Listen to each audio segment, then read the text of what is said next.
নমস্কার। 8ই আগস্ট থেকে পুষ্যা নক্ষত্রে প্রবেশ করছে বুধ, এই নিয়ে আজকের আলোচনা। এই 2026 সালে 8ই আগস্ট থেকে পুষ্যা নক্ষত্রে বুধের প্রবেশের ফলে 4টে রাশির অভূতপূর্ব উন্নতি হবে। পুষ্যা নক্ষত্র হচ্ছে শনির নক্ষত্র।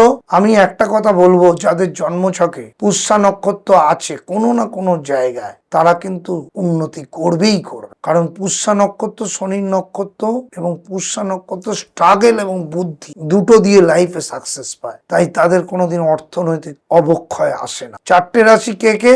মেষ রাশি চরম উন্নতি আসছে, কারণ বুধের নক্ষত্রে শনির প্রবেশ, পুষ্যা নক্ষত্রে এর প্রভাবে ডিসিশন সঠিক নিতে পারবে, সঠিক গাইড মেনে জীবনে সাকসেস পাবে। এবং সবচেয়ে বড় কথা, পুষ্যা নক্ষত্রের আসার পর মেষ রাশির 7.5 থাকাকালীন অনেক কিছু নেগেটিভ চলছে, কিন্তু তার মধ্যে কিছুটা পজিটিভ পাবেন। সেকেন্ড হচ্ছে বৃষ রাশি। বৃষ রাশি পুষ্যা নক্ষত্র আসার পর অনেক টাকা আটকে আছে, সেগুলো কিন্তু ডেলিভারি হতে শুরু করে দেবে। মানসিক ডিপ্রেশন কমতে থাকবে।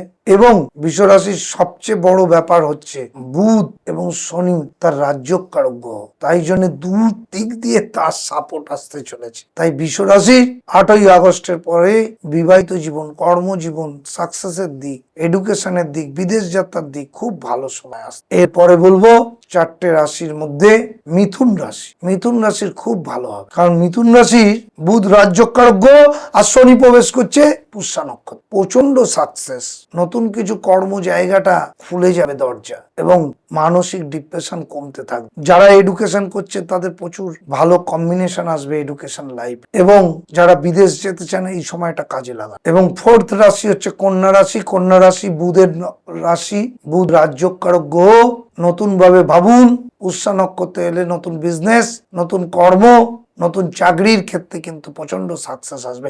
এগুলো কেউ বলবে না, আমি গোচরগুলো ভেঙে ভেঙে বলি, যাতে মানুষ অ্যালার্ট থাকে, মানুষ বুঝতে পারে জ্যোতিষ শাস্ত্রটা কত সুন্দর একটা শাস্ত্র, তার মারফত অনেক কিছু করা যায়। সুতরাং এই 4টে রাশির 8ই আগস্টের পর পুষ্যা নক্ষত্র বুধের প্রবেশের ফলে কিন্তু খুব ভালো। আজ এই পর্যন্ত। নমস্কার, ভালো থাকবেন।